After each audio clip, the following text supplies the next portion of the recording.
ज्ञानमुक्तिं भजे ज्ञानदेवम् ओम नमो ज्ञानेश्वरा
चराचरी सेवे लागे सेवक झालो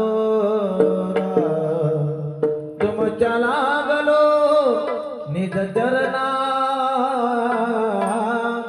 अहो स्वामी तुकया देवा देवा यावरी न करावा वेरू काय माझी वाणी मानेल संतांशी रंजवू चित्ताशी आपुलिया गजानन ज्ञानमूर्तींच्या साक्षात प्रेम स्वरूपिनो गौरी शंकरं दयामूर्ती भास्कर वंदे पुनः पुन्हा मस्तक ही पायावरी या वारकरी संतांच्या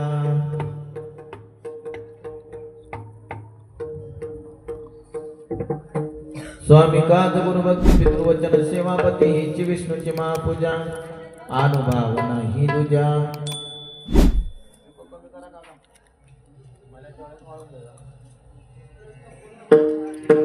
प्रस्तुत प्राप्त स्थळी प्राप्त सेवेसाठी नियोजित केलेला अभंग विश्वमान्य विश्वभूषण विश्वाधिकार चिन्मय स्वरूप असणारे अधिकार संपन्न साधू जगमान्य संत संतमान्य संत देवमान्य संत हिंदवी स्वराज्याचे संस्थापक छत्रपती शिवाजी महाराज त्यांचे गुरु राजगुरु असणारे श्री हरिभक्त श्री संत जगद्गुरु तुकोबाराया यांचा हा 4 चरणांचा उत्कृष्ट अभंग आजच्या सेवेसाठी नियोजित केलेला आहे।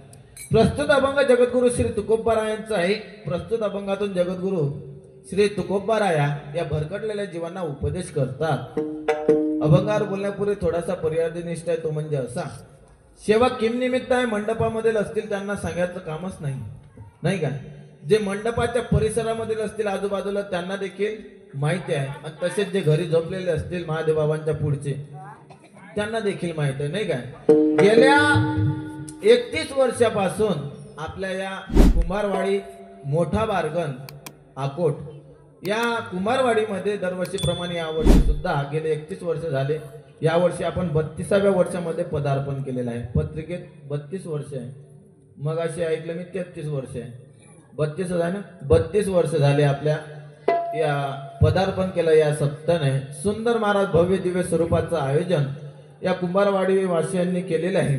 तसेच या ठिकाणी येण्याचा योग असे असणारे आमचे तरुण तळपदार युवा कार्यकर्ते असणारे आमच्या नीरज दादाचे मित्र परिवार तसेच या कुंभारवासियांनी दिलेलं हे प्रेमाचं निमंत्रण या ठिकाणी कीर्तनाकरता लाभलेले भूगंधर्व तालगंधर्व महाराज मंडळी प्रामुख्याने आमचे श्री हरिभक्त पारायण गायनाचार्य आदरणीय आमचे अरविंद महाराज माडी असतील, तसेच त्यांना साथ करणारे श्री हरिभक्त परायण आमचे श्री हरिभक्त परायण गुरुबंधू नरेंद्र महाराज आहेत, तसेच गुरुबंधू श्री हरिभक्त परायण आमचे राम महाराज आहेत. पाठीमागे उभे असणारे आमचे बंधुवत प्रेम करणारे नितांत असे असणारे श्री हरिभक्त परायण गुरुबंधू आमचे पवन महाराज असतील. तसेच इंद्रो वाद्य मृदंगम जय जय सुकरा कीर्तने जय कुमारा या ठिकाणी मृदंगाची साथ करण्याकरता लाभलेले आमचे गुरुबंधू रोहन महाराज. बऱ्याच परिचय आहे, बऱ्याच दिवसापासून आहे. आमचे रोहन महाराज आहेत, उजव्या हातावर डाव्या हातावर असणारे श्री हरिभक्त परायण आमचे बंधू प्रद्युम्न महाराज नाही का, प्रद्युम्न महाराज बोडखे आबांचे नातू. विनेकरी बाबा असतील, तसेच इकडे खुर्चीवर बसलेले बाबा असतील. विश्वनाथ बाबा आज कीर्तनामध्ये आहेत. मला वाटतं पहिल्या दिवस पासून तुमची बाबा या ठिकाणी हजेरी आहे नाही का. आमच्या गौरी गेल्या वर्षी पासून. वा असं आहे आपल्या सप्त्याचं वैभव आहे महाराज. वैभव म्हणजे कसं सांगू का, नियोजन जे आहे ते तरुणांचं आहे, म्हणजे छोटे छोटे मुलं आहेत तर वयोवृद्ध बाबांपर्यंत आहेत. हे वैभव आहे आपल्या सप्त्याचं. किंवा असं नाही की बा जुनेच लोक आहेत आणि तेच करतात आणि तेच नाही. नाही, तरुणांना देखील या ठिकाणी आनंद आहे. सुंदर नियोजन आहे महाराज. गेल्या वर्षी देखील आलो होतो, या वर्षी प्रेमापोटी या ठिकाणी प्रेमाचं निमंत्रण म्हणून या ठिकाणी उपस्थित आहोत. गेल्या वर्षीचा हिशोबा येता येतच तिथं पाहिला तर एक रुपये सुद्धा असं मागं पुढे नाही. नाही का, हे तरुणांचं नियोजन आहे महाराज. याच्यात कसं काय सगळे कलदार माणसं आहेत तर याचा कलदार सुटेल कसा काय हिशोबात म्हणतो मी नाही का. सुंदर असं या ठिकाणी भव्य दिव्य स्वरूपाचं आयोजन आहे. लाईट मंडप साऊंड अति उत्तम आहे दादा. तसेच सन्मुख बसलेले माता पिता वर्ग. आमची आजी आली का, आजी गेल्या वर्षी चहा दिलता अजून. या ठिकाणी आल्यावर आनंद वाटतो, म्हणजे घरच्या सारखा सप्ताह आहे नाही काय. मला वाटतं 8 वाजता कीर्तन सुरू होते आपलं 8 ते 10 नाही का. आज डीजेचा थोडा आनंद घेतला वाटते तुम्ही नाही का. डीजे ऐकला ना तुम्ही, सगळे कानपदीर झाले त्याचे. तर डीजेच्या ना आपल्याला उशीर झाला तसं काही नाही. तुम्ही म्हणसाल तर 8 ते 10 कीर्तनाची वेळ आहे, 10 वाजता सोडून देऊ.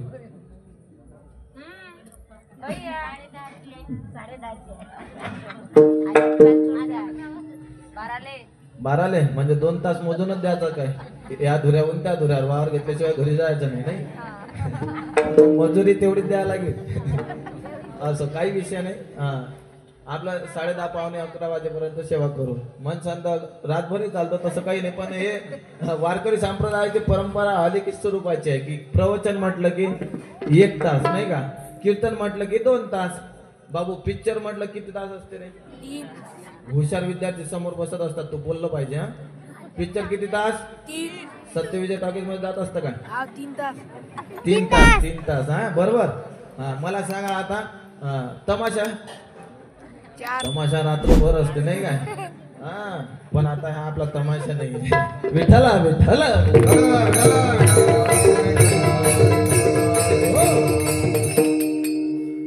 ऐका, आज गरज आहे या परमार्थाला तरुणांची. आणि या ठिकाणी आल्यानंतर एकच आनंद आहे का नियोजन हे तरुणांचं आहे नाही का. मृदुंगा वादक तबला वादक देखील तरुणच आहे. पाठीमागे राम महाराज आमचे पवन महाराज माडी महाराज नरेंद्र महाराज इकडे बघा की तरुणच आहेत. तसेच आमचे विनेकरी बाबा देखील तरुणच आहेत की. तरुणच आहे. तुम्ही म्हणता बाबा ते तर म्हातारे दिसतात. म्हातारे नाही, धोतर घातलं म्हणून म्हातारे नाही. तुकोबाराचं प्रमाण देतो मी. तुका म्हणे रुद्ध होती तर नाही रे.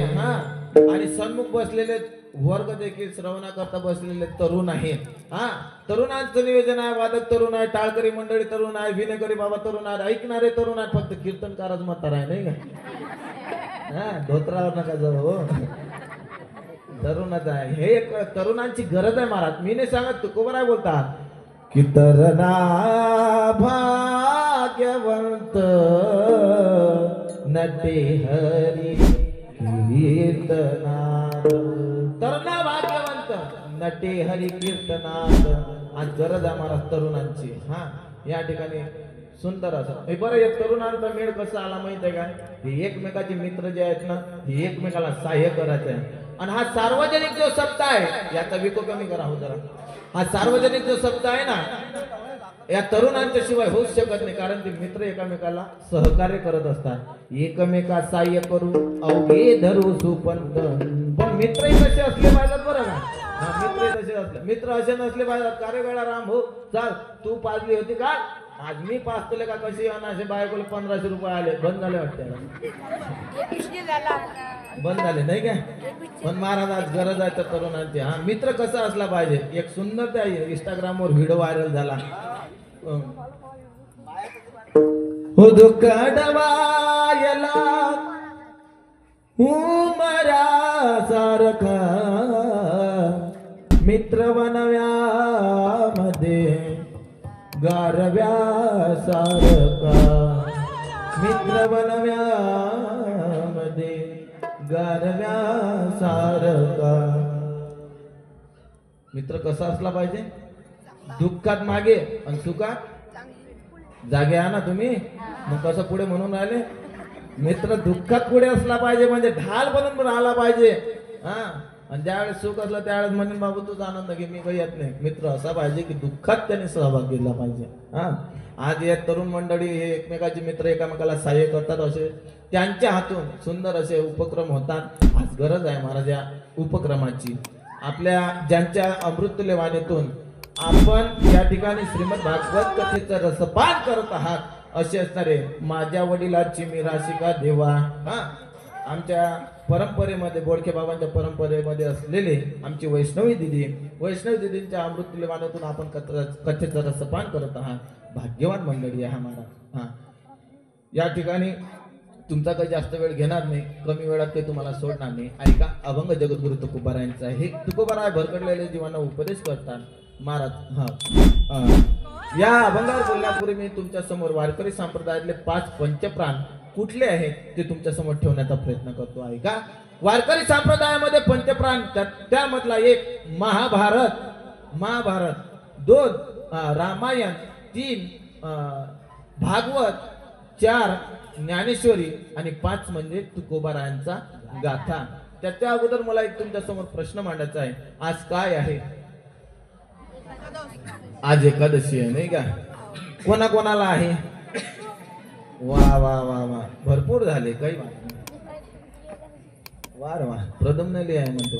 आमची मिरत आली आहे. चांगली गोष्ट आहे. दोघांनी फराळ केला म्हणून माहित बरं का. हा या ठिकाणी महाराज सुंदर आयोजन आहे. ऐका एकादशी आहे त्याच्यामध्ये गीता जयंती आहे. गीता जयंती म्हणजे आज गीतेचा जन्म झाला होता. कुठं आपल्या घरी. हे गीता नाही कुरुक्षेत्रावर जे भगवान श्रीकृष्ण परमात्म्याने अर्जुनाला सांगितलं ते गीतेचा आज दिवस. हा महाराज अर्जुना संकट पडता जड भारी गीता सांगे हरी कुरुक्षेत्री. अर्जुनाला भगवंताने आज गीता सांगितलं म्हणून आज गीतेचं पारायण कोणी कोणी केलं. सर्वांनीच केलं. हा म्हणून महाराज आज फार महत्व आहे. ऐका पंचप्राण मधले पहिला जो प्राण आहे तो महाभारत. महाभारत म्हणजे काय महाराज. महाभारत मध्ये काय आलेलं आहे तर महाराज म्हणतात महाभारतामध्ये उत्कृष्ट राजकारण आलेलं आहे. ज्या माणसाला राजकारण खेळायचं असेल ना तर त्याने महाभारताचा अभ्यास केला पाहिजे. कारण महाभारतामध्ये भावाने भावासोबत कसं भांडण करावं हे महाभारत शिकवते. महाभारताची गरज नाही. मग भावाने भावासोबत कसं वागावं हे रामायण शिकवते. आज गरज आहे महाराज 2024 मध्ये रामायणाची. भावाने भावासोबत कसं वागावं रामायण शिकवते. रामायणामधलं एक एक पात्र आदर्श आहे बरं का. पत्नीने पतीसोबत कसं वागावं रामायण शिकवते. भावाने भावासोबत कसं वागावं रामायण शिकवते. बहिणीने भावासोबत कसं वागावं रामायणातलं एक एक पात्र आदर्श आहे महाराज. आज गरज आहे रामायणाची. रामायणातलं एक दृष्टांत तुमच्या समोर ठेवून जाईल. भावाने भावासोबत कसं वागावं. ऐका सर्वांगाचे कान करून ऐका. एक रामप्रभूंचं लग्न ठरलं. रामप्रभूचं लग्न ठरल्यानंतर लग्नाच्या अगोदरल्या दिवशी लक्ष्मणजी रामप्रभूंच्या शयन कक्षामध्ये गेले. रामप्रभू गार झोपलेले आहेत.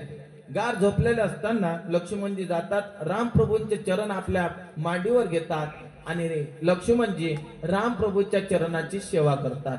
सेवा करत असताना लक्ष्मणजी रडत आहेत आणि लक्ष्मणजीच्या डोळ्यामधून अश्रूचे थेंब रामप्रभूंच्या चरणावर पडले. त्यामुळे रामचंद्रांना जाग आली. बघतात तर काय, लक्ष्मणजी बसलेला आहे आणि लक्ष्मणजीच्या डोळ्यामधून अश्रूच्या धारा आहेत. रामप्रभू लक्ष्मणाला विचारतात, लक्ष्मणा अरे बाबा केव्हा आला? बरं आला तर आला, तू रडत तरी काय मला सांग तरी. त्यावेळेला लक्ष्मणजी सांगतात, काही नाही हो दादा, उद्या तुमचं लग्न होणार. बरोबर, हा सीता माता उद्या तुमच्या गळ्यामध्ये हात टाकणार, तुम्ही सीता मातेच्या गळ्यामध्ये हात टाकणार, सीता माता उद्यापासून तुमची अर्धांगिनी होणार. म्हटले हो, मग याच्यात रडण्यासारखं काय? ऐका ना म्हणत दादा.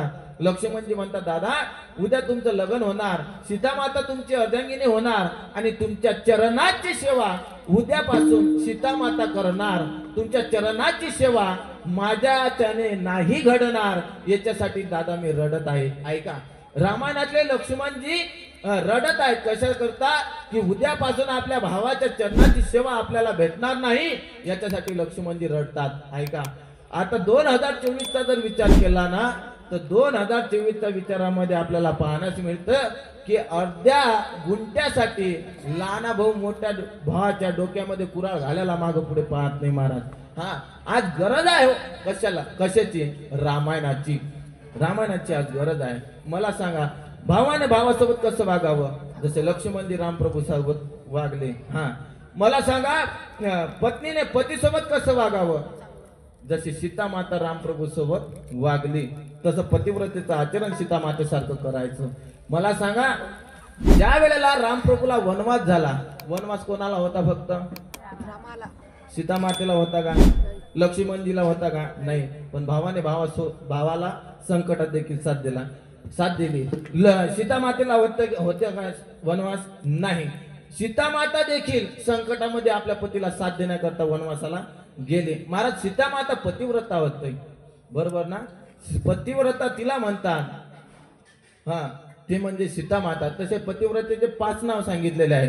अहिल्या, द्रौपदी, सीता, तारा, मंदोदरी तथा पंचकनाम स्मरे नित्यम महापातकनाशनम. पंचकनाम, हा, काही जण म्हणतात पंचकन्या, त्या कन्याने त्यांचे विवाह झाले. हा, पंचकनाम स्मरे नित्यम महापातकनाशनम.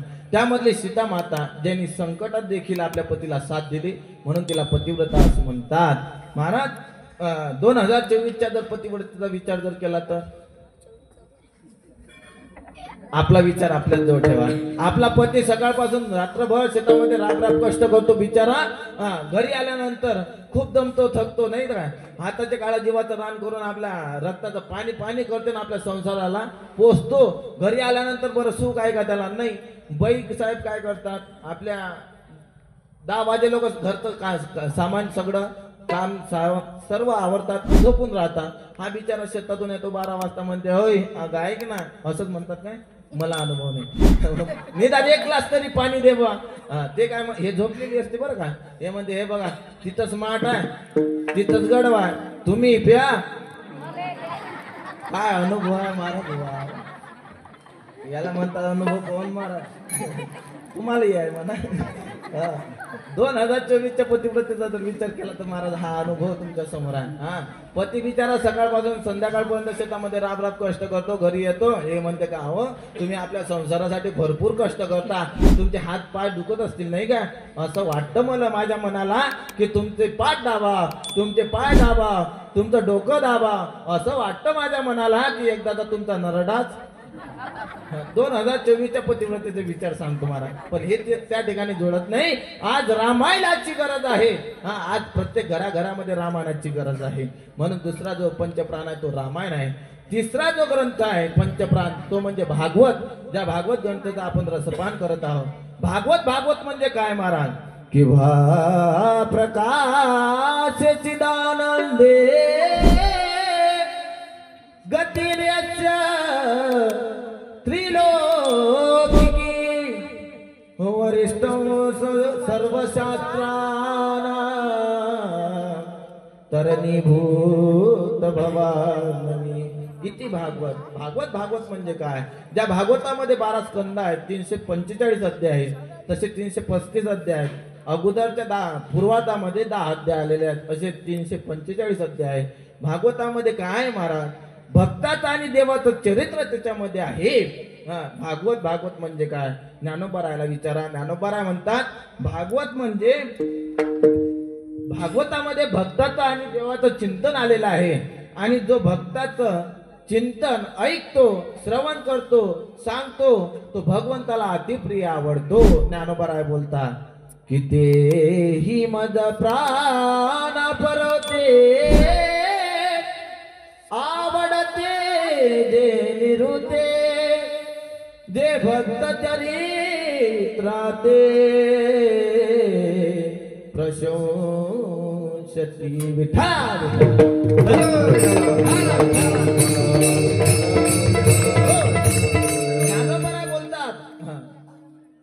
जे भक्ताचं चरित्र सांगतात, ऐकतात, ते भगवंताला अतिप्रिय आवडतात. ते ही मज प्राणा परते आवडते जे निरुते जे भक्त चरित्राते प्रशंसती.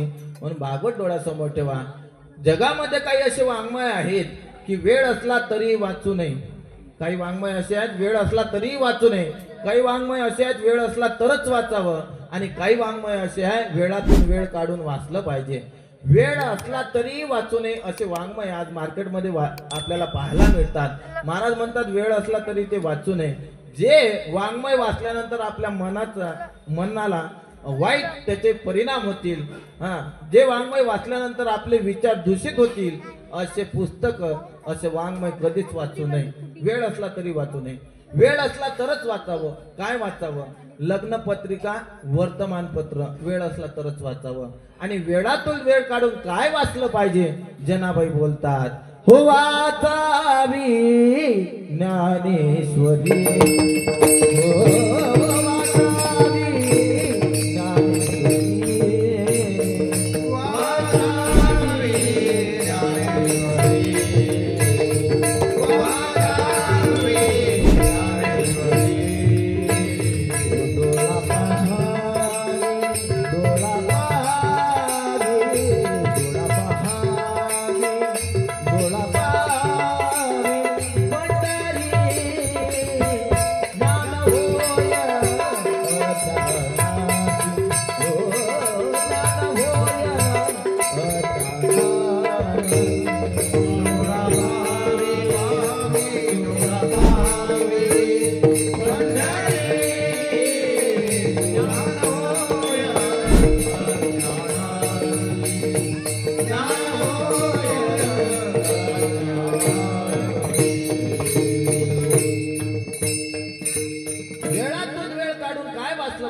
सांगतात. वाचावी ज्ञानेश्वरी, डोळा पहावी पंढरी. महाराज ज्ञानेश्वरी वाचल्याने काय होईल? ज्ञान होय ज्ञानाशी, अज्ञानाला ज्ञान करून देते, ते म्हणजे ज्ञानेश्वरी. म्हणून ज्ञानेश्वरी वाचली पाहिजे. आणि पाचवा जो पंच प्राण आहे, मी एक मन म्हणतो ते तुम्ही पूर्ण करा. ज्याचा फिरला असेल माथा आणि त्याने वाचावा गाथा. हा हे 5 पंचप्राण महाराज वारकरी संप्रदायामध्ये मुख्य मानले जातात. ऐका, अभंग जगद्गुरु श्री तुकोबारायांचा आहे. प्रस्तुत अभंगातून जगद्गुरु तुकोबाराय भरकटलेल्या जीवांना उपदेश करतात. महाराज म्हणतात उपदेश त्याने करावा ज्याच्या उपदेशामागे उपासनेचं फल आहे. महाराज म्हणतात उपदेश अधिक उपासना बरोबर फल. ज्याच्या उपदेशामागे उपासनेचं फल आहे त्यानेच उपदेश करावा, नाहीतर नाही. हो, ज्या व्यक्तीने कोण्या तीर्थक्षेत्रावर जाऊन साधना केली नाही, ज्या व्यक्तीने कोण्या ग्रंथाची साधना केली नाही, वाचला नाही, ज्या व्यक्तीने कोण्या गुरुची सेवा केली नाही, तीर्थावर गेला नाही, आणि तोच जर उपदेश करत असेल तर तो उपदेश योग्य नाही. महाराज जगद्गुरु तुकोबाराय या अभंगातून तुमच्या आमच्या समोर हे उपदेश करतात. उपदेश करायच्या अगोदर या अभंगाची भूमिका मी तुमच्या समोर मांडतो आहे का. माणूस जीवन जगत असताना माणसाच्या जीवनामध्ये 3 स्वाभाविक संगती घडतात. त्याच्यामध्ये एक कुसंगती, दुसरी विसंगती आणि तिसरी म्हणजे सतसंगती. या तिन्ही संगतीचा विचार करू आणि आपण आपल्या अभंगावर पोहोचतो. म्हणजे ही अभंगाची भूमिका तुमच्या समोर ठेवतो आहे का. महाराज म्हणतात कुसंगती म्हणजे काय. महाराज म्हणतात कुसंगती त्याला म्हणतात, कुसंगती म्हणजे ढेकण. जगद्गुरु तुकोबाराय एका ठिकाणी सांगतात कुसंगती म्हणजे काय. ढेकणाच्या संगे हिरा जो भंगला कुसंगे नाडला साधू तैसा. तुकोबाराय म्हणतात डेकनाच्या संघामध्ये जर हिरा गेला, हिरा जाऊ नये बरं का, डेकनाच्या संघात हिरा जाऊ नये. यदा कदाचित जर गेला तर तो भंग पावतो, तुकोबारायचं म्हणणं आहे. मी पवन मारत या प्रमाणावर तुकोबारायचा मी एक प्रयोग करत आहोत. या कुंभारवाडीमध्ये आपण करून बघू. तुम्ही सहकार्य करता का? खरंच बा तुकोबाराय म्हणतात की बा ढेकणाच्या संघामध्ये जर हिरा गेला तर तो भंग पावतो का, हा आपल्याला प्रयोग करायचा आहे. हा मग तुम्ही एक काम करा, आपण या ठिकाणी प्रयोग करू. मी ढेकून आणतो, तुम्ही घरी जाऊन हिरे आणा. तुम्ही म्हणता हिरे असते तर महाराज आम्ही या थंडीत येऊन इथं बसलो असतो का? नाही ना. महाराज म्हणतात ढेकणाच्या संघामध्ये जर हिरा गेला ना तर तो भंगच पावतो. तुकोबाराचे शब्द आहेत, संतांचे शब्द आहेत, ते कधी खोटे ठरणार नाहीत. महाराज म्हणतात अरे बाबा हिरा म्हणजे आपलं हिऱ्यासारखं आपलं जीवन आहे. याच्यातून सिद्धांत जर घ्यायचा असेल तर हिऱ्यासारखं तुमचं आमचं जीवन आहे. महाराज म्हणतात एका ढेकणाच्या संघामध्ये घालून त्या जीवनाची अधोगती करू नाही. ढेकण म्हणजे दुर्जन, दुर्जनाच्या संगतीमध्ये आपलं जीवन घालून आपल्या जीवनाची अधोगती करू नाही. याच्यातून हे घ्या सारखं आहे. महाराज म्हणतात हे कुसंगती आहे, हा याच्यामध्ये अडकू नका, याच्यामध्ये अडकू नका. महाराज दुर्जन दुर्जन म्हणजे काय? तुकोबाराला विचारा. तुकोबारा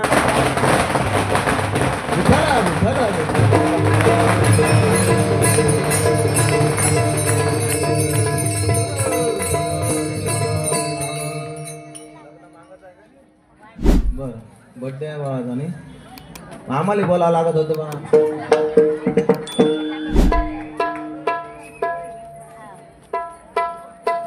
ऐका केक आणजवळ शिल्लक असेल ना राहू नका रे मला तू. विठ्ठला विठ्ठला विठ्ठला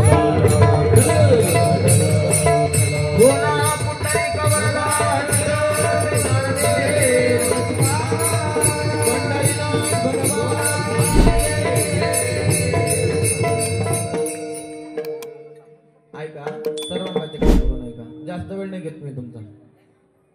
महाराज म्हणतात दुर्जन कसं आहे? दुर्जन विंचू आला का तुम्ही? आपण सर्व शेतकरी वर्ग आहे, मी शेतकऱ्याचाच वर्ग आहे. विंचू आला ना, विंचवाच्या नांगीमध्ये जेवढं विष असते ना तेवढं दुर्जनाच्या कणाकणामध्ये असते. तुकोबाराय बोलतात विंचवाची नांगी तैसा दुर्जन सर्वांगी. दुर्जनाच्या संगतीमध्ये आपण जाऊ नये, कारण तो कुसंग आहे. महाराज म्हणतात तो बाधक आहे, त्याच्या दोन हात दूर राहा. हा दृष्टांत नसेल समजला तर एक अजून सोपी दृष्टांत सांगतो. एक व्यक्ती जंगलामध्ये गेला फिरायला. उन्हाळ्याचे दिवस, दुपारचे 12 वाजले. 12 वाजले तर सोबत पाणी नाही, काही नाही. तहानेनं व्याकुळ झाला, तहान लागली बिचाराला जोरात. आजूबाजूनं शोधतो तर पाणी मिळत नव्हतं. मग एका झाडाच्या बुंद्याशी गेला आणि बसला, टेका घेतला झाडाचा. थंडीगार हवेची झुडूक आली, उन्हाळ्याचे दिवस बघा. थंडीगार हवेची झुडूक आली, त्याचा डोळा लागला, झोपला बिचारा. झोपल्यानंतर त्या झाडाच्या फांदीमधून सूर्याचे किरण त्याच्या डोळ्यावर पडत आहे, त्यामुळे त्याची झोप विस्कटीत होत होती. पण त्या झाडावर एक राजहंस पक्षी राहत होता. त्या राजहंस पक्षाला असं वाटलं की हा व्यक्ती आपल्या एरियामध्ये आला, आपल्या कॉलनीमध्ये आला, आपल्या प्रांतात आला, याची काहीतरी आपण सेवा केली पाहिजे. म्हणून राजहंस पक्षाला दया आली त्याची. राजहंस पक्षाने काय केलं? बसल्या ठिकाणीवरून आपले पंख पसरवले. सर्वांगाचे कान करून नाही का प्रश्न विचारले. आपले पंख पसरवले आणि सूर्याचे किरण आपल्या पंखावर घेतले. कोणी?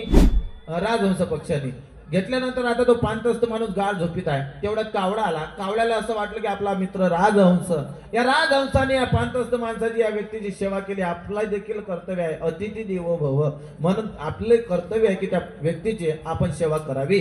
कावडा आला, त्या फांदीवर बसला. बसल्यानंतर कावड्याने त्याचा देहधर्म केला, विष्ठा टाकली. कावडा उडून गेला. उन्हाळ्याचे दिवस 12 वाजून गेले.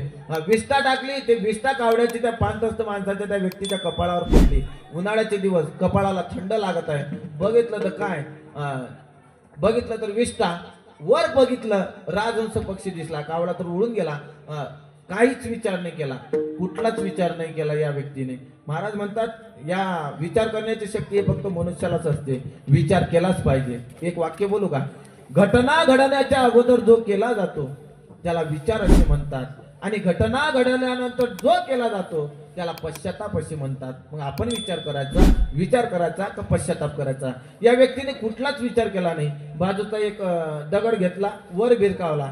जसा भिरकावला तसा राजहंसाच्या वर्मी लागला. राजहंस पक्षी गतप्राण झाला. तद्धाम परमम, राजहंस पक्षी मेला. याला काय कारण? बोला. समोरचे हुशार विद्यार्थी समोर बसत असतात. काही गेले वाटते केक खायला नाही. ऐका, तुम्ही म्हणसान मारा, तुम्ही आम्हाला विचारून राहिले आणि पाकिट एकटेच घेऊन जासान राजा, नाही काय? ऐका, राजहंस पक्षाच्या जीवनामध्ये कावड्याचा काही क्षण संघ घडला, राजहंस पक्षाला मरावं लागलं. मग याच्यातून सिद्धांत आपण काय घ्यायचं? ऐका जी, आपण जीवन जगत असताना आपल्या आजूबाजूला भरपूर कावड्याचा संघ आपल्याला होते. आता नको पाहू, आता बाहेर बसलेला आहे. कावड्याचा संघ आपल्या जीवनामध्ये होत असते. महाराज म्हणतात तो कावड्याचा संघ आपण टाळावा, नाही तर आपलं राजहंस पक्षासारखं झाल्याशिवाय राहणार नाही. महाराज म्हणतात हा कुसंग आहे, हा बाधक आहे, याच्यामध्ये तुम्ही अडकू नका. हा नसेल पटला तर अजून एक दृष्टांत सांगतो. सरकार मायबापाने गेले मला वाटतं 2016 की 17 मध्ये, त्याच्या अगोदर दुष्काळ पडला होता आपल्या इकडे. त्यावेळेला 6,000 हजार रुपये दिले होते. आपल्या कुमारवाडीत भेटले का काही जणाले? आमच्या गावात कसं झालं, काही जणांना भेटले, काही जणांना भेटले नाही. मग ज्यांना भेटले त्यांनी काय केलं माहिती आहे का? चतुर होता त्यातला एक जण. त्यातल्या एका जणानं मोजकेच 6,000 2,000 रुपये काढले आणि अकोटला मार्केटला आला. मार्केटला आल्यानंतर सकाळीच आला 10 वाजता. 10 वाजता आल्यानंतर असंच कोणातरी कीर्तन करायचं तोडून त्याने ऐकलं असेल की रोजच्या जेवणामध्ये चम्मचभर तूप खाल्लं पाहिजे. कोणातरी कीर्तन करायचं तोडून त्याने ऐकलं, खरंच खाल्लं पाहिजे आजी. हे जे बिजागिरी आहेत ना आपल्या वयमानाने, हे चालत नाही. आणि तूप जर खाल्लं तर ते ऑइलचं काम तिथं करते, म्हणजे आपले बिजागिऱ्या बरोबर होतात. आणि तसे तूप खाल्ल्यानंतर चम्मचभर तूप तरी खावं जेवणामध्ये, अन्न पचन होते म्हणतात त्याने. महाराज म्हणतात तूप खाऊन रूप येत नसतात, नाही काय? एकदम नसतात, मग रोज चम्मच चम्मच खात असतात. आणि समजा यदा कदाचित जर तूप नसेल घरी तर मग महाराज व्हा. वा, काय चाणक्य श्रोता आहे महाराज. कामाचं बरोबर ऐकता तुम्ही, नाही काय? असं म्हणतात वा, जे ते तुपाची धार ते साधूची अर्जार, नाही काय? असं काही नाही. आता वांगच आहे महाराज लोकांच्या माग, तूप फूप काही नाही. आमचे पैसा म्हणे महाराज काजू गिजू काही नाही म्हणे, उसळ म्हणे घ्या म्हणे. बंद झालं म्हणे ते. ऐका, त्याने असं कोणातरी कीर्तन करायचं तोंडून ऐकलं, बिचारा गेला आपल्या डेअरीवर गेला. आणि डेअरीवर गेल्यानंतर त्या डेअरीवाल्याला म्हणतो, ओ दादा. हा म्हणतो बोला ना भाऊ. म्हणजे काय किलो आहे तूप? काय किलो आहे तूप आजी? खरंच सांगा ना, काय किलो आहे? 700 नाही का? 1000 1000. अरे बापरे. आजी महाराज लोकांना काही याचे भाव माहित नाही. खरंच इमानदारीने सांगतो, तूप 200 रुपये किलो होतं त्यावेळेस आणलं होतं, त्यापासून आणायचं कामच नाही. आता 1000वर गेलो बाप्पा रे. आता आम्हाला काही फुकटचं खाय झालं स्वस्त मागं काय नाही का? आणायचं कामच नाही. महाराज झाल्यानंतर आणायचं काहीच काम नाही. काजू बदाम गोडंबी खायचं असेल, तूप खायचं असेल तर महाराज बना. महाराज ऐका, त्याला 1000 म्हणजे 2 किलो तूप घेतलं. मग 2 किलो तूप कितीच झालं? 2000चं. 2000चं तूप घेतलं, एका डब्यामध्ये ठेवलं. पूर्वी लोड शेडिंग होती, त्यावेळेला लाईट जात होती. अकोटला तर नाही पण खेड्यापाड्याला जात होती. आमच्या गावामध्ये खूप 8-8 तास लोड शेडिंग होती त्यावेळेला. आता सिंगल फेज आले, त्यावेळेला नव्हते. मग त्याने काय केलं, घरी येता येता एका डब्यामध्ये घासलेट घेतलं. आता घासलेटही बंद झालं, नाही का? महाराष्ट्राने एका डब्यामध्ये घासलेट घेतलं 2 लिटर आणि एका डब्यामध्ये 2 किलो तूप घेतलं. दोन्ही डबे एका पिशवीमध्ये ठेवलं आणि घरी आला. सकाळपासून गेला होता मग अकोटला. पत्नीला म्हणतो, अगं आई एक थैली घे आणि रूम मध्ये ठेवून पटकन काहीतरी जेवायला वाढ बरं. ते महाराज ते म्हणाले, याला हातपाय वगैरे धुवा तुम्ही. लगेच ताट ठेवते. याने हातपाय वगैरे धुतले. तिनं पाट आणलं, पाटावर ताट ठेवलं, आसन टाकलं, हातपाय धुतले, आसनावर बसला. पहिलाच घास घेतला. याला आठवलं, आज आपण अकोटवरून काय आणलं? तूप आणलं. हात दिला, म्हणतो, अगं ऐक ना, मी आज अकोटवरून तूप आणलं, निदान 1 चम्मच भर या वर्णामध्ये आण बरं. आता ते होती 14 जानेवारी. गेली. ते गेल्यानंतर तिनं चम्मच घेतला आणि ज्या खोलीमध्ये ते पिशवी ठेवली होती त्या पिशवी जवळ गेली. डब्याचं झाकण उघडणार त्याच्याच अगोदर लाईट गेली. तर हिनं काय केलं, हे तर होती 14 जानेवारी. हिनं डब्याचं झाकण उघडलं, चम्मच घेतला, त्या डब्यामध्ये बुडवल्यानंतर वर काढलं, पाहिलं तर घासले. तिला काय लागत होतं? तिला लागत होतं तूप. महाराज आता हिनं काय केलं, तो घासलेटचा चम्मच घेतला आणि त्या तुपाच्या डब्यामध्ये अरे आजी कल्पना आहे, एवढं दुःख नको वाटू. हे कल्पना, एवढं दुःख वाटूच नको देऊ तू. काय महाराज, संसारामध्ये लोक मग्न आहेत की कल्पना जरी सांगितली ना तरी दुःख वाटते. अरे वा, तुकामध्ये चाकूनी सांगे मजा अनुभव आहे. असो, काही दुःख वाटू नका देऊन. तिने घातलेला चम्मच त्या तुपामध्ये घातला. महाराज मला सांगा, 2000 रुपये किलोच्या तुपाचं काय झालं? हा, नाच झाला नाही का आजी? नाच नाही झाला आजी, सत्यानाश झाला. नाश नाही झाला बापा, सत्यानाश झाला. मला तुम्हाला प्रश्न विचारायचा आहे, कोणी केला? कोणी केला बोला ना. काकून? काकून नाही रे बाप्पा, घासलेट ना नाही. बरं घासलेट ना. अजून आजीनं आजीनं काय केला बाप्पा? ऐका, काही वादा नाही गडे. आजचं कीर्तन म्हणजे चालता बोलता. तुम्ही खुशता आम्ही खुश, आमचे कार्यकर्ते खुश. ऐका, घासलेट ना नाही, आजीनं नाही, त्या बहीणही नाही केला, लाईट नाही केला, सत्यानाश केला तो चमच्यानं. चमचा कायचा होता? याचा आवाज द्या मला रिटर्न. चम्मच कशाचा होता? घासले. 2000 तुपाचा सत्यानाश कोण केला? चमच्यानं. वा रे वा, हे योग्य उत्तर आहे. मी चमच्यासाठी बोलतो बरं का. ऐका, मला माहित आहे तुमचं चमटे आणि चिमटेशिवाय होत नाही. चमचे आणि चिमटेशिवाय कोणाचंच भागत नाही आजकाल. मग ते चमचे कशातली असो, मी चमच्यासाठी बोलतो बरं का. तुम्ही कुठं नका जाऊ. हा महाराज, त्या चमच्याची एवढी मजा आहे हो का मालकाच्या अगोदर खाण्याचा अधिकार त्या. मजा हे असेल का, त्याला आनंद असेल का? कोण नाही काय, कशातलं घ्या मग तुम्ही चमचा. हा कीर्तनामध्ये फक्त, बाहेर नका धरू. महाराज, हात जोडून विनंती एवढीच आहे की ज्यातले चम्मच त्याच्यात ठेवत जा. ज्यातले चम्मच त्याच्यात ठेवत जा, नाहीतर ते तुपासारखा सत्यानाश करतात हो.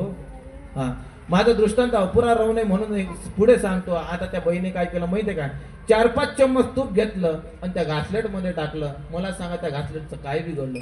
काहीच बिघडलं नाही, कारण ते पहिलेच बिघडलं आहे ना. ते सुधऱ्याचं नावच घेत नाही, म्हणून तिनं कान धरले, बाबा याला सुधरायचंच नाही. हा महाराज, मला सांगायचं एवढं की घासलेटचा चम्मचचा संग त्या तुपाला झाला तर तुपाचा सत्यानाश झाला. महाराज म्हणतात हा कुसंग आहे, हा बाधक आहे, याच्यामध्ये अडकू नका.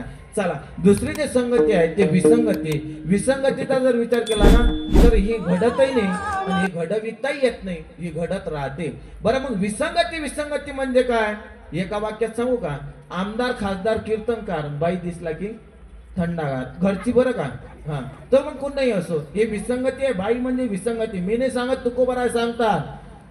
कर्नाटकातली मुलगी आहे आणि महाराष्ट्रातला मुलगा आहे. तुकोबारायचं प्रमाण आहे माझ्या जवळचं नाही. कानडीने केला मराठा भ्रतार, कानडीने केला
विसंगती म्हणजे काय? तुकोबा म्हणतात, कानडीने केला मराठा भ्रतार. एका ते उत्तर एका नाही. विचार करण्यासारखी गोष्ट आहे का? सर्वांगाचे कान करून ऐका. कर्नाटकातली मुलगी आहे, कानडीने केला मराठा भ्रतार. कानडीने केला मराठा प्रचार. कानडी म्हणजे कर्नाटक. कर्नाटकातली मुलगी आहे आणि महाराष्ट्रातला मुलगा आहे आपल्या अकोट मधला. महाराष्ट्र म्हणजे अकोट नाही का, अकोट मधला मुलगा. विचार करायसारखी गोष्ट आहे महाराज. कर्नाटकातली मुलगी, महाराष्ट्रातला मुलगा. त्यावेळेला फेसबुक नव्हतं, व्हॉट्सअप नव्हतं, इंस्टाग्राम नव्हतं, हा स्नॅपचॅट नव्हते, अहो मोबाईलच नव्हता, पत्र व्यवहार होता त्यावेळेला. मग विचार करा, दोघांचा प्रेम विवाह झाला, तो कुबार आहे म्हणतात. बरं, त्याने कर्नाटकातली मुलगी ती आपल्या महाराष्ट्रामध्ये म्हणजे घरी आणली. घरी आल्यानंतर हा काय बोलत होता तिला कळत नव्हतं आणि ते काय बोलत होते याला कळत नव्हतं. दोघांची भाषा वेगळी. भाषेचा त्या ठिकाणी विसंगती आहे ना, विसंगती सांगत आहो ना. विसंगती म्हणजे तिची ते बोलत काय होते याला कळत नव्हतं, हा बोलत काय होता तिला कळत नव्हतं, हे म्हणजे विसंगती. विसंगती मग आता याचा उपाय काय केला पाहिजे? दोघं जे मुके बैरे कसे बोलतात हातवारे करून, बस तसे ते बोलत होते. मग आता त्यांचा संसार कसा काय चालणार? देवाची कृपा. ते हातवारे करून असे मुके बोलतात तसे ते बोलत होते. नुकतंच दिवाळीचा सण जवळ आला. याला असं वाटलं आपल्या पत्नीला तिच्या घरी घेऊन जाऊ दिवाळीला. मग त्याने काय केलं, तिची बॅग भरली आणि याचे कपडे एका बॅगमध्ये भरले. अकोला स्टेशनवर गेला, तात्काळमध्ये रिझर्वेशन केले आणि गेला बायकोला घेऊन स्टेशनवर. दुसऱ्या दिवशी गेल्यानंतर ट्रेन आली. ट्रेनमध्ये हा पत्नीला घेऊन बसल्यानंतर प्रवास सुरू झाला. अकोल्यावरून निघाला असताना आता आपला महाराष्ट्र प्रांत मागे पडला, कर्नाटकी प्रांत लागला. कर्नाटकी प्रांत लागल्यानंतर हा पत्नी जवळ गेला, पत्नीच्या गळ्यामध्ये हात टाकला. तेवढं स्टेशन आलं, गाडी थांबली. गाडी थांबल्यानंतर याला असं वाटलं आता हातवारे करून बोलायचंच नाही, शब्दानच आपल्या पत्नीसोबत बोलायचं. स्टेशनावर गाडी थांबल्याबरोबर हा तिला विचारतो, का ग हे कुठलं स्टेशन? आता तिला आपली भाषा कळतच नव्हती ना. ते म्हणे येनंद्री. येनंद्री म्हणजे तिचं म्हणणं होतं काय म्हणता, तिची भाषा याला कळत नव्हतं. याला असं वाटलं या स्टेशनचं नाव येनंद्री आहे काय. त्याने कागद काढला, पेन काढला आणि येनंद्री स्टेशन म्हणून टिपून घेतला. परत प्रवास सुरू झाल्यानंतर परत स्टेशन आलं. याने तिला विचारलं, का ग हे स्टेशन कुठलं? आता तिला समजतच नव्हतं ना. ते म्हणे येनंद्री. येनंद्री म्हणजे काय म्हणता? याला असं वाटलं आपल्या अकोटच्या इकडे महाराष्ट्रामध्ये खुर्द बुद्रुक असते, कर्नाटकी प्रांतात देखील खुर्द बुद्रुक असेल. त्याने यानंतर खुर्द यानंतर बुद्रुक टिपून घेतलं. परत प्रवास सुरू झाला. ऐकत आहे ना तू? आई. परत प्रवास सुरू झाल्यानंतर परत स्टेशन आलं. याने तिला विचारलं, का ग हे स्टेशन कुठलं? ते म्हणे येनंद्री. आता समजतच नव्हतं ते येनंद्री म्हणजे काय म्हणता. याला असं वाटलं एखादा धरणाने पुनर्वसन गाव झालेलं असे. याने ते टिपून घेतलं. परत प्रवास सुरू झाला. असं करता करता सकाळ होते बरं का, काही चिंता करू नका. परत स्टेशन आल्यानंतर याने तिला तोच प्रश्न विचारला, का ग हे स्टेशन कुठलं? तिने काय म्हटलं बाबू? येनंद्री. म्हणजे तुम्ही होते वाटते तिच्या बाजूला. योग्य उत्तर आहे. म्हणजे तुम्ही कीर्तन ऐकत आहात. महाराज तिने म्हटलं येनंद्री. येनंद्री. याला असं वाटलं पहिलं गेलं, खुर्द गेलं, बुजुर्ग गेलं, एखाद्या धरणाने पुनर्वसन झालं, पण तरी हे म्हणजे येनंद्री. नक्की हिच्या माहेराकडे आल्यानंतर हे आपली मजा घेत असेल. त्याने कुठलाच विचार नाही केला. महाराज त्याने काय केलं, बाई मागे केली आणि एक तिच्या कानपडीत आणली. बस अशीच होती रोहन महाराज. महाराज जशी हानली की नाही, ते म्हणे एक बडत्री. तिचं म्हणणं एक बडत्री म्हणजे मला का मारलं. हा का म्हणतो माहित आहे का, अगं पहिले तर सांगत होती या स्टेशनचं नाव एक बडत्री आहे, तर मी कशाला मारत. महाराज म्हणतात हे विसंगती नाही तर काय, हे विसंगतीच आहे महाराज. नाही तर काही जण म्हणतात, अरे बा आमच्या घरची विसंगती एवढी आहे, उलट्या डोक्याची आहे म्हणतात, उलट्या डोक्याची. आपण एक म्हणावं ते दोन म्हणते. कारण उलट आपण जर उन्हाळ्याच्या दिवसामध्ये तिला शरबत मागितलं ना तर ते गरम चहा करून आणते, एवढी विसंगती आहे. आणि थंडीच्या दिवसामध्ये चहा मागितला तर शरबत करून आणते बर्फाचं. हे उलटी डोक्याची आहे म्हणते. महाराज उलट्या डोक्याची आहे तर आता एक दृष्टांत आठवला म्हणून सांगतो ऐका. नुकतंच पावसाळ्याचे दिवस चालू होते. सत्यनारायणाचा कार्यक्रम एखाद्या घरी झाला होता आणि त्याचीच बायको उलट्या डोक्याची होती. मी इथलं नाही सांगून आलो बरं का, अजिबात नाही. आम्हाला काही गाव कमी नाही. 30 गाव 30 गाव, भिकारी 40 गाव नाही का. भटक्या विमुक्त जाती जमातीतले लोक आम्ही भटकत राहतो. आम्हाला काय तुमच्या गावचं तुम्हाला सांगायचं का नाही, भरपूर गावचा. लागलं तर तुमच्या गावचं दुसऱ्या गावाला सांगू. पण आहे का त्या ठिकाणी सत्यनारायणाची पूजा झाली. विचारायची त्याची बायको उलट्या डोक्याची. त्याने एक म्हटलं की ते 2 म्हणे, 2 म्हटलं की 4 म्हणे. म्हणजे असे ते एक पाऊल समोरच होती. महाराजांना असे सत्यनारायणाचं पूजा वगैरे आटपली. मग रामबाबा त्याचे हे फुलं गिलं खारका बदाम ते 9 प्रकारचे 9 ग्रहाचं सामान घेऊन आंब्याची पानं वगैरे त्या पुरा नदीत टाकत असतात म्हणतात नाही का रामबाबा. नदीत सोडायला ते दोघे नवरा बायको गेल्यानंतर गावची नदी. आता पात्र किती मोठा आहे याला माहित माणसाला, हे कशाला गेली नदीवर आज लोक नाही. पण याला असं वाटलं चला चांगला छान असं पत्नी सोबत गेल्यानंतर म्हणे पाहिजो पुढे पाणी आहे बरं काय असं द्या ना म्हणे. आता त्याने एक म्हटलं की ते दोन करे गेली महाराज एवढ्या टोंगा एवढ्या पाण्यामध्ये ते घेऊन पाहिजो म्हणे आता त्याच्या पुढे जाऊ नको. गेली महाराज त्याची पुढे गेली आली कंबर एवढी पाहिजो बरं म्हणे आता त्याच्या पुढे जाऊ नको नाही तर वाहून जाशी. ते अजून निघाली महाराज जशी गेली तसं पाय टाकायला गेली तशी पोळणीच लागली डुबाला लागली निघाली महाराज वाहायला लागली त्या ठिकाणी. बरं वाहायला लागल्यानंतर हा तिला पाहायला निघाल्यावर मला सांगा नदीचा प्रवाह असा चालू आहे मग हा कोण्या दिशेने जाव हा तिकडे नाही गेला हा उलटा गेला इकडे पाहत. बरं दुसऱ्या गावाजवळ गेला तेवढ्यात एक माणूस त्याला भेटला. गाव म्हणे भाऊ इकडे कसं काय येणं केलं. काय सांगावं म्हणे तुम्हाला माझी पत्नी म्हणे या पाण्यामध्ये वाहून गेली म्हणे. मग तो प्रवाह तर नदीचा असा आहे तुम्ही इकडे कशाला आले म्हणे ते उलट्या डोक्याची होती ना. महाराज म्हणतात हे विसंगती नाही तर काय तर महाराज म्हणतात हे विसंगती आहे ही घडविता येत नाही हे घडतही नाही हे घडत राहते.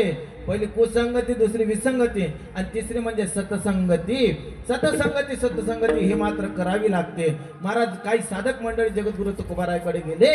तुकोबारायकडे गेल्यानंतर तुकोबारायला म्हणाले महाराज आम्हाला तुमच्या संगतीमध्ये विष्णूची स्वामीची महापूजा करायची आहे. कशी करायची काय करायची आम्हाला ठाऊक नाही. त्यावेळेला तुकोबाराय त्यांना म्हणतात की बाबा रे तुमचा परिचय मला द्या. ते म्हणतात महाराज मी त्याच्यामधला म्हणतो मी शिष्य आहे दुसरा म्हणतो मी नौकर आहे तिसरा म्हणतो मी मुलगा आहे आणि चौथी जे होती ते पतिव्रता स्त्री होती.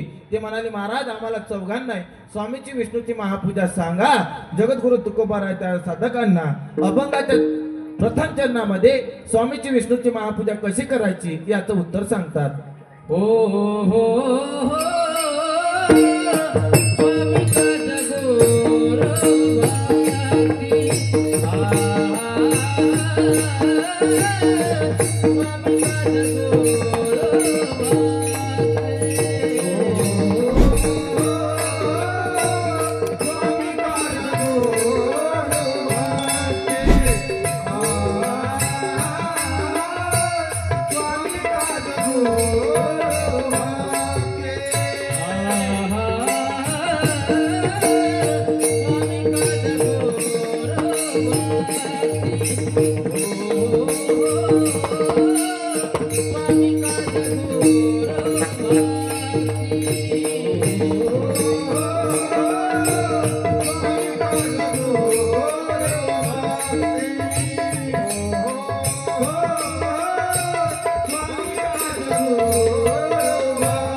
अभंगाच्या प्रथम चरणामध्ये सांगतात की बाबा रे तुम्हाला स्वामीची विष्णूची महापूजा करायची आहे ना.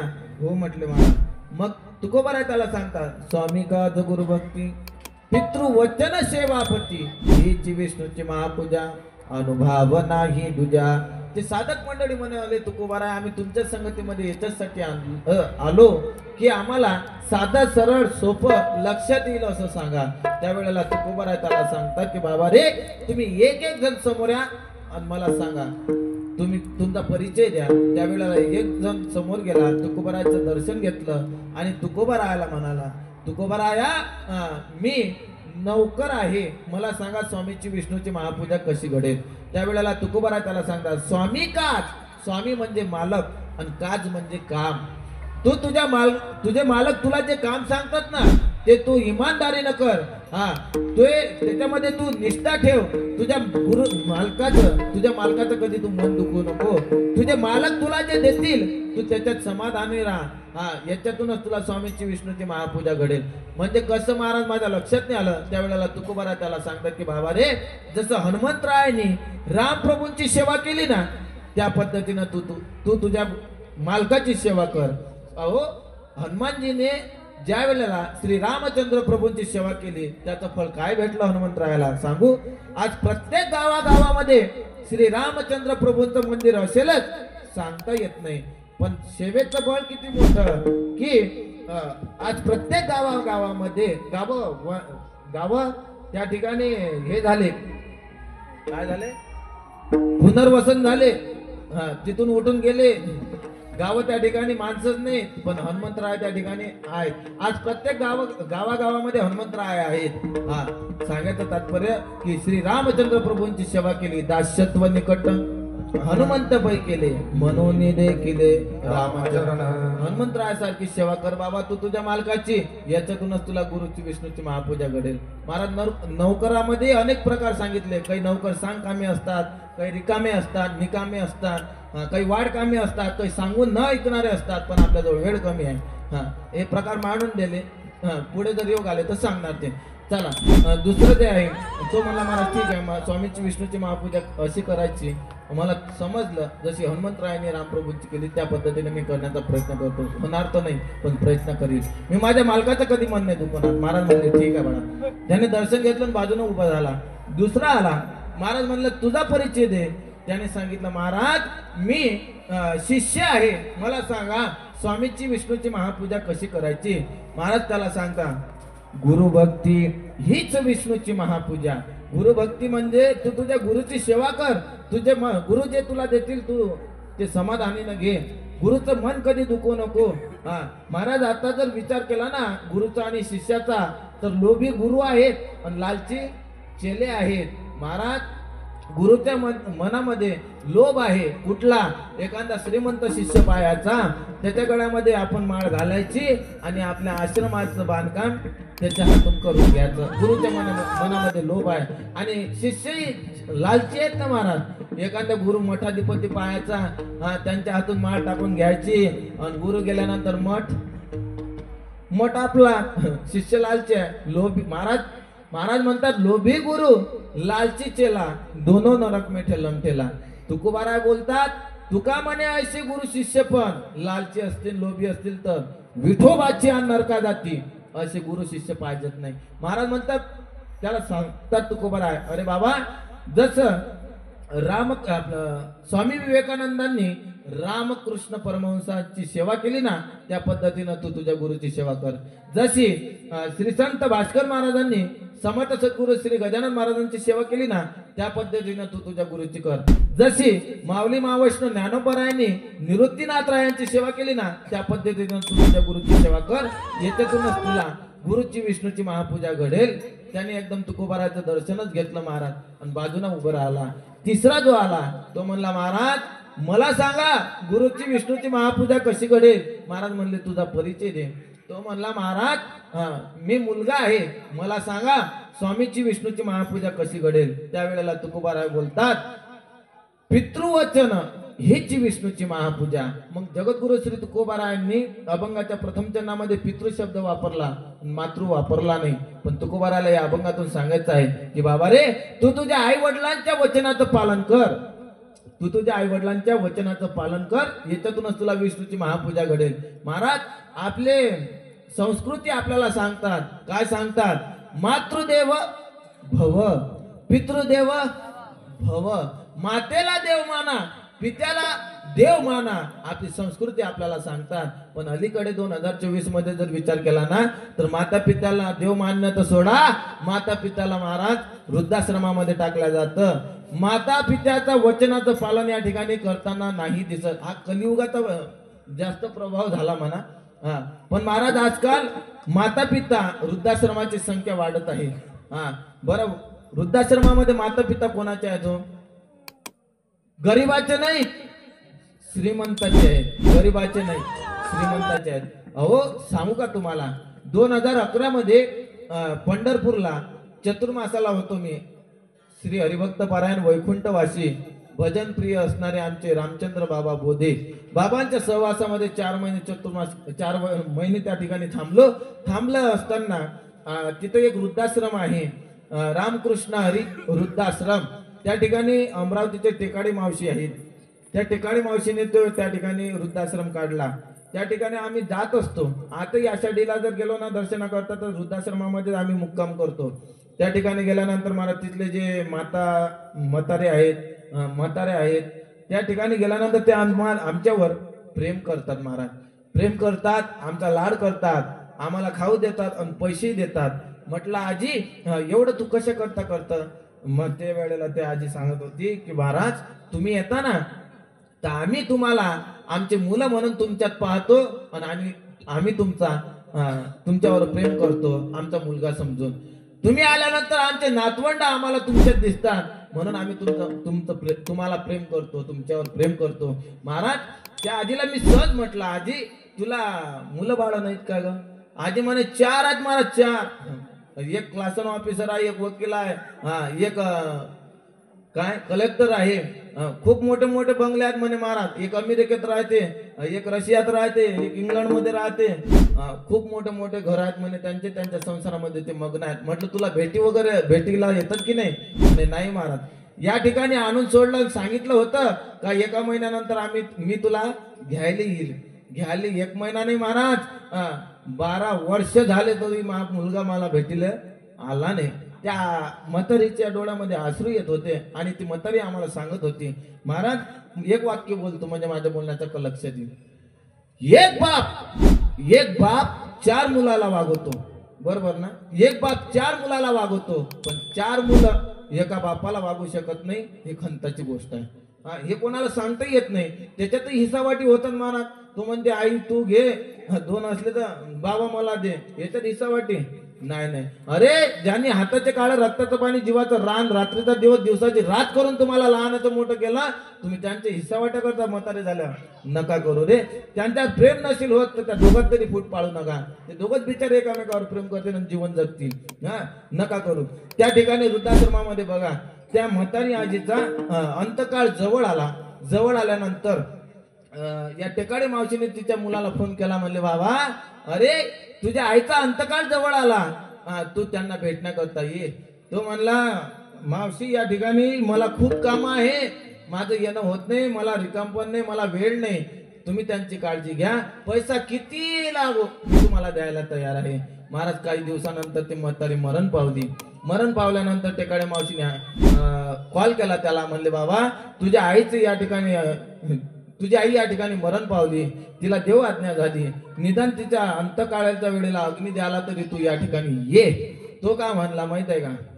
मावशी मला वेळ नाही आहे, मी माझ्या ऑफिसच्या कामामध्ये खूप व्यस्त आहे, मला वेळ नाही आहे. तुम्ही तेवढा अंतकाळाचा जो विधी असते तो करून घ्या आणि जो काही खर्च येईल तो मला सांगा, मी ऑनलाईन तुम्हाला फोन पे गुगल पे जो काय असेल ते तुम्हाला पाठवून देईल.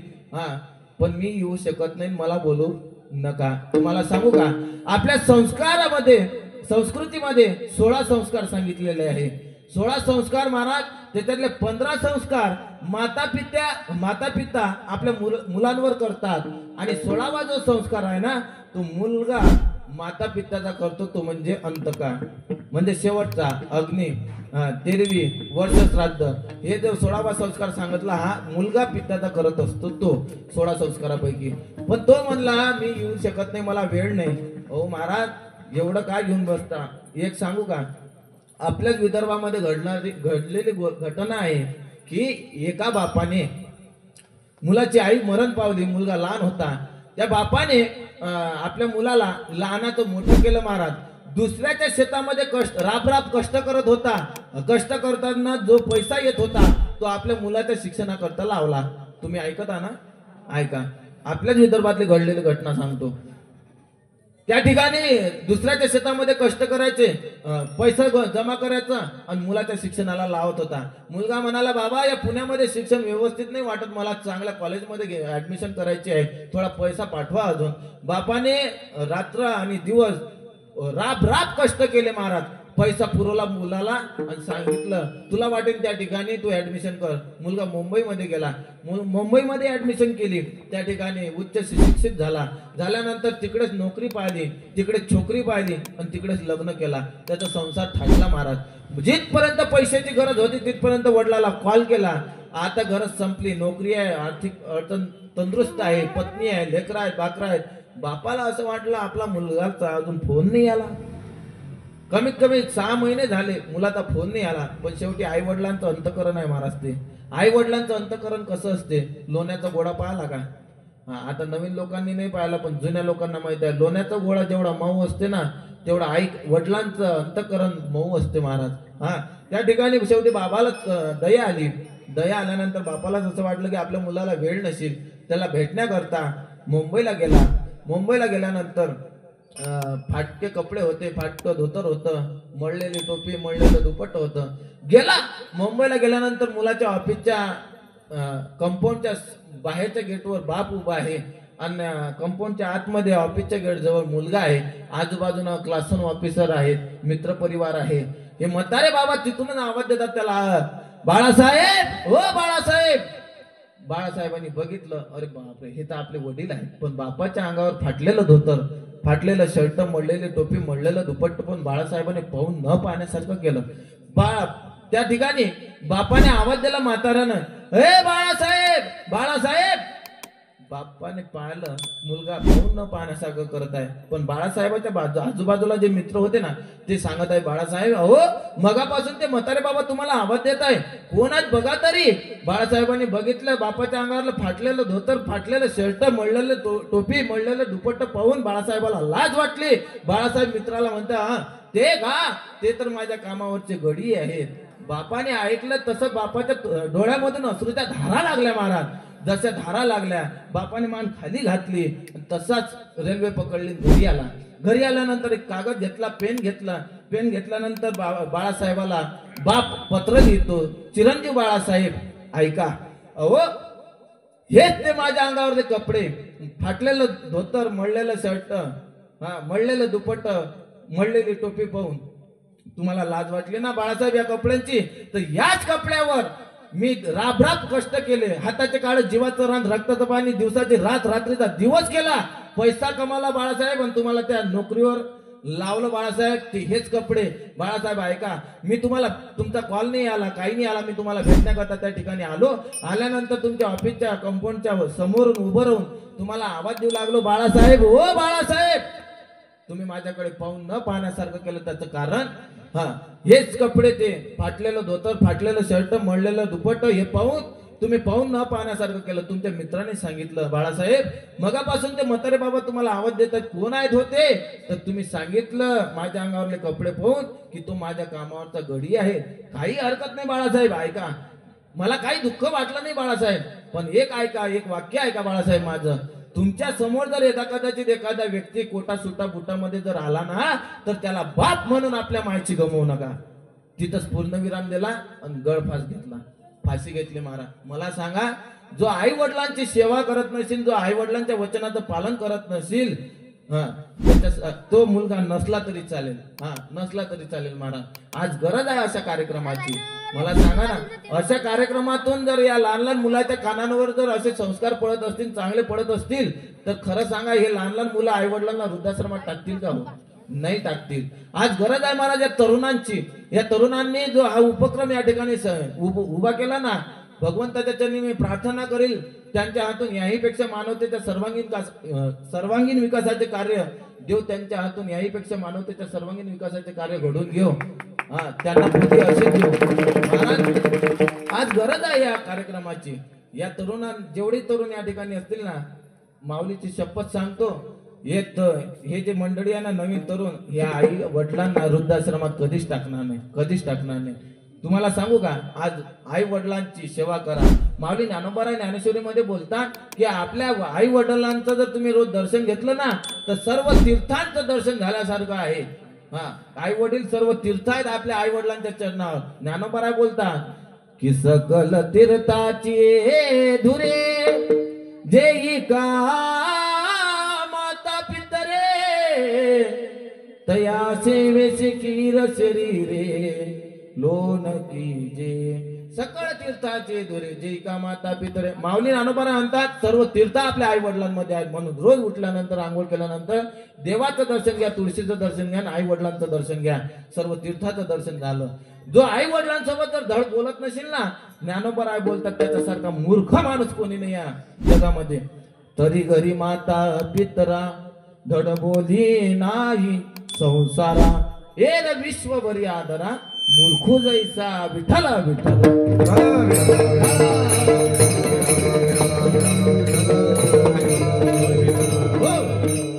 महाराज त्याला सांगतात की बाबा रे तू तुझ्या आई वडिलांची सेवा कर. जशी पुंडलिकाने आई वडिलांची सेवा केली ना तसं तू तुझ्या आई वडिलांची सेवा कर. याच्यातूनच तुला स्वामीची विष्णूची महापूजा घडेल रे बाबा. हा याच्यातूनच स्वामीची विष्णूची महापूजा घडेल. महाराज त्यांनी दर्शन घेतलं तुकोबारायचं आणि बाजूला उभा झाला. आणि चौथी जी आली ते म्हणाली महाराज मला सांगा स्वामीची विष्णूची महापूजा कशी करायची. आणि ते होते पतिव्रता. महाराज म्हणाले महाराज मी पतिव्रता आहे मला सांगा. त्यावेळेला तुकोबाराय म्हणतात बाई तुम्ही पतिव्रता आहे ना मग सेवापती हेच विष्णूची महापूजा. तू तुझ्या पतीची सेवा कर कारण पती हा परमेश्वर असतो. पतिव्रते जैसा भ्रतार प्रमाण महानारायण तैशा परी. हा पतीची मता अनुसरून पतिव्रता अनायासे आत्महिता भेटीची गा. महाराज तुकोबाराय तिला सांगतात की बाबा तू तुझ्या पतीची तू सेवा कर. तुझ्या पतीचं कधी तू मन दुखवू नको. तुझ्या पती जे देतील त्याच्यात तू समाधानी राहा. याच्यातूनच तुला स्वामीची विष्णूची महापूजा घडेल. हाच अनुभव आहे दुसरा कुठलाच नाही. अभंगाच्या द्वितीय चरणात सांगतात हेची विष्णूची महापूजा हेची विष्णूची महापूजा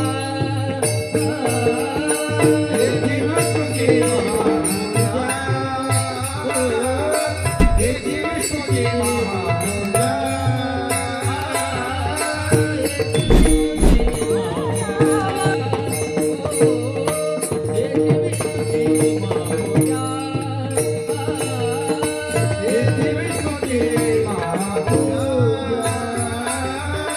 हेची विष्णूची महापूजा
संपलेली आहे. रोज 8 ते 10 ते आज 8:30ला सुरुवात झाली. 2 तास बरोबर मोजून घ्या. झाले ना अजून 2 तास 2 चरण राहिले. चालू द्यायचं काय द्या 10,000 रुपये. तसं काय नाही मी विनोद करतो. तुम्ही काही देणार नाही मला माहित आहे म्हणूनच तुम्हाला मी म्हटलं द्या 10,000 रुपये. कसं आहे ते आपलं आपण सर्व शेतकरी आहोत. ज्या वेळेला आपल्या शेतामध्ये मजूर काम करायला असतं बरोबर ना. आपली वेळ किती ते किती आहे सकाळी 7 ते 12 किंवा मग 6 ते 11 नाही का 5 तास काम करायचं आणि घरी चाललं यायचं. मग आता मला सांगा यदा कदाचित 11 वाजेपर्यंत काम चालू आहे 11 वाजेपर्यंत आणि थोडंसं गावड भर आपलं निधन राहिलं डवरण राहिलं वगैरे वगैरे राहिलं. मग आपण मजुराला काय म्हणतो किंवा एवढं घेऊन घे गड्या 5-50 तुला काय जे काय असेल ते तुला नाही का आता आपले 2-4 रन राहिले म्हणून म्हटलं बा बरं विनोदाचा भाग आहे एवढं काही जिवारी लागू नका घेऊ म्हणजे तुम्ही पैसे द्या नाहीतर मग ते कसं होते लवकर जर आपण कीर्तन आटोपलं ना तर लोक म्हणतात काय गडा रे याला कीर्तन लवकर जर कीर्तन आटोपलं तर लोक म्हणतात हा याला येत नसेल गड्या काही म्हणून लवकर आटोपलं तसंही नाही बरं जास्त जर लांबूला 11च्या पुढे 10:30च्या पुढे लोक म्हणतात काय याला कीर्तन नव्हते का रे बाबा कुठून आणला रे हा म्हणजे घोड्यावरही चालू देत नाही पैदलही चालू देत नाही का लोक तसं काही वेळेला काय होते माहित आहे का खूप असं म्हणजे घडलेली घटना सांगतो मी तुम्हाला एक आपल्या कीर्तनाची वेळ असते 8 ते 10 किंवा 8:30 ते 10:30 किंवा 9 ते 11 बरोबर ना एका ठिकाणी काय झालं उन्हाळ्याच्या दिवसामध्ये 9 ते 11 कीर्तन होतं 9 ते 11 कीर्तन होतं महाराज माझं कीर्तन चालू झाल्यानंतर माहित आहे का 11 वाजले टाइम झाल्यानंतर काय झालं 11 वाजता 11 वाजून 5 मिनिटानं एक व्यक्ती मोठीची मोठी काडी घेऊन मंडपाच्या बाहेर असा हिंडत असताना मी त्याला म्हटलं हो दादा अहो ते काडी घेऊन तुम्ही हिंडत आहे या ठिकाणी मला बोलायला प्रॉब्लेम होत आहे तुमची ती काडी पाहून हा त्याला म्हटलं एका ठिकाणी बसा तो म्हणे हो महाराज तुमचं चालू द्या म्हणे तुम्हाला मी काहीच म्हणत नाही मग 11:15 वाजले तरी तो चक्रा मारणं चालू म्हटलं हो दादा तुम्ही एका ठिकाणी बसा तो म्हणे महाराज तुम्ही चालू द्या म्हणे तुम्हाला मी काहीच करत नाही म्हटलं मग तुम्ही चक्रा तरी काय मारून राहिलो तुमची तारीख कोण घेतली म्हणे मी त्याला शोधत असं झालं नाही पाहिजे म्हणून त्याच्यापेक्षा आपली जेवढी सतरंजी आहे तेवढेच पाय पसरा आहे का तुकोबारायांनी 3ऱ्या चरणामध्ये सांगितलं की बाबा मुखाने कसं बोलावं सत्य बोलावं सत्य बोले मुखे दुखवे अनेकांचे दुखे दुसऱ्याचं अंतकरण आपल्या बोलण्याला जर दुखत असेल ना असं बोलूच नाही माऊली ज्ञानोबारायला विचारा कसं बोलावं माऊली ज्ञानोबाराय म्हणतात किसाचा नेमवाळ मिटुले आणि रसाळ शब्द जैसे कल्लोळ अमृताचे शब्द जैसे कल्लोळ अमृताचे माऊली ज्ञानोबा म्हणतात साच बोललं पाहिजे मृदू बोललं पाहिजे हा मुखाने अमृतासारखे आपले शब्द निघाले पाहिजेत महाराज असं खडू कधीच बोलू नये की आपल्या बोलण्याने समोरच्याचे अंतकरण दुखेल असं बोलू नये असं म्हणतात एकदाचा मार खाल्लेला पुरला पण शब्दाचा मार नाही पुरला म्हणून शब्द तुलून मोलून वापरले गेले पाहिजेत असं म्हणतात तीन गोष्टी अशा आहेत एकदा गेल्या ना त्या परत घेता येत नाही मला सांगा धनुष्यातला सुटलेला बाण एकदा सुटला तर तो परत घेता येते का नाही घेता येत सरकुंडे नाहीत बरं काय ओरिजिनल नाही घेता येत दुसरं म्हणजे शरीरातून गेलेला प्राण एकदा जर गेला तर तो परत येतो का नाही येत तिसरं म्हणजे मुखातून गेलेला शब्द एकदा सुटला ना तर तो परत घेता येत नाही तुकोबाराय म्हणतात आम्हा घरी धन शब्दाचीच रत्ने शब्दाचीच शस्त्रे यज्ञ करो शब्द हे शस्त्रे आहेत म्हणून शब्द हे तोलून मोलून वापरले पाहिजेत तुकोबाराय म्हणतात मधुरा वाणी ओटी आणि तुका म्हणे वाव आपल्या मुखाने नेहमी चांगलं बोललं गेलं पाहिजे आपण असं बोलावं की समोरच्याने आपले शब्द झेलले पाहिजेत आपण असं बोलावं की समोरच्याच्या अंतकरणामध्ये आनंद झाला पाहिजे तोलून मोलून शब्द वापरले गेले पाहिजेत म्हणून मुखाने नेहमी सत्य बोललं पाहिजे सत्य बोले मुखे दुखवे अनेकांचे दुःखे महाराज म्हणतात तुम्ही एक निश्चय करा त्या निश्चयामध्ये त्याचं फळ तुम्हाला भेटूनच जाणार नक्की भेटून जाणार मग निश्चय कोणता आज सर्वांनी आज एकादशी गीता जयंतीच्या पर्वावर निश्चय करा कुठला गळ्यामध्ये तुळशीची माळ घालेल एक आषाढी कार्तिकी एकादशी व्रत करेल एकादशी व्रत करेल आणि आषाढी कार्तिकी पंढरीची वारी करेल त्या 3 गोष्टीचा आज या कीर्तनामध्ये निश्चय करा माझ्या कीर्तनाचं सफल झालं मी समजेल आज हाच निश्चय करा त्याचं फळ तुम्हाला भेटल्याशिवाय राहणार नाही याचंच उत्तर तुकोबारा शेवटच्या चरणात सांगतात निश्चयाचे बळ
तुझ्या सत्य बोले मुखे दुखे व्या अनेकांचे दुखे निश्चयाचे बळ तुका म्हणायचे चिबळ अभंगाचा भाव तुम्ही तुमच्या समोर मांडण्याचा प्रयत्न केला. याच्यामध्ये काही चुकीचे शब्द असतील ते माझ्या बुद्धीचे दोष आहेत ते माझे मला परत करा. जे काही बरोबर असेल ते श्री गुरूंचा संतांचा आशीर्वाद म्हणून आचरणामध्ये आणा. महाराज या ठिकाणी जे मी तुमच्या समोर बोललो याच्यामध्ये चुकीचे शब्द आहेतच. कारण आपण 5 मिनिटं जरी बोललो ना तर आपले शब्द चुकतात नाही का. त्याचा आपल्याला पाठ मिळते. मी तुमच्या समोर 1.5 तास बोलण्याचा प्रयत्न केला नाही 1.5 तास तर 1 तास बोलण्याचा प्रयत्न केला. नक्की माझं काहीतरी चुकलं. महाराज तुम्ही फार मोठ्या उदर अंतकरणाचे मायबाप आहेत सन्मुख बसलेले. माझं जर चुकलं असेल ना तर तुमचा मुलगा म्हणून मला माफ करा. मी काही जास्त मोठा कीर्तनकार नाही. आमचे पवन महाराज आम्ही सोबत राहिलेला पुरुषोत्तम बाबाच्या सानिध्यामध्ये काही राहिलो. काही श्री गुरु वाघ महाराजांच्या सानिध्यामध्ये राहिलो. आमचे गावामध्ये बोडके बाबा हिवरखेडला त्यांच्या प्रोग्राममध्ये त्या ठिकाणी त्यांच्या सानिध्यामध्ये होतो. चतुर्मासिकेला आळंदीला साधना केली. वारी भैरवगडला साधना केली. असंच संतांच्या वचनाचं पालन करत करत सेवा करत करत या ठिकाणी आलो आणि तुमच्यासारख्याच मोठ्या अंतकरणाच्या मायबापांनी या ठिकाणी उभं केलं. मी काही मोठा कीर्तनकार नाही. चुकलं असेल तर आपला मुलगा म्हणून माफ करा. या ठिकाणी जो श्री संत रूपलाल बाबांच्या कृपेने एवढा मोठा भव्य दिव्य स्वरूपाचं आयोजन या ठिकाणी चालू आहे. तसेच गुरुवर्य श्री संत बोडखे बाबा असतील. तसेच गुरुवर्य श्री संत आमचे पुरुषोत्तम बाबा असतील. आमचे राम महाराज असतील. पवन महाराज असतील. रोहन महाराज असतील. प्रद्युम्न महाराज असतील. आमचे बसलेले बाबा अरबे महाराज असतील. यांच्या सर्व दर्शनाने या ठिकाणी सुंदर असा उपक्रम या ठिकाणी तरुण मंडळींनी केला. भगवंताच्या चरणी रूपलाल बाबांच्या चरणी हनुमंतरायाच्या चरणी एकच प्रार्थना करतो की या तरुण मंडळींना उदंड आयु आरोग्य आयुष्य सुख समृद्धी प्राप्त करून देव आणि यांच्या हातून याहीपेक्षा मानवतेच्या सर्वांगीण विकासाचे कार्य घडून घेऊ देव. आणि एवढीच प्रार्थना देवाच्या चरणी करतो. कीर्तनाला या ठिकाणी पूर्ण विराम देतो. तरी निवनाते पुरते अधिक सत्य करून घ्यावे तुमचे विनोद असे पायाच्या प्रसादे काही बोलिलो विनोदे मदक्ष माकर संती नोयंग बुद्धी तुमच्या कृपेचे पोषणे जन्म जन्मी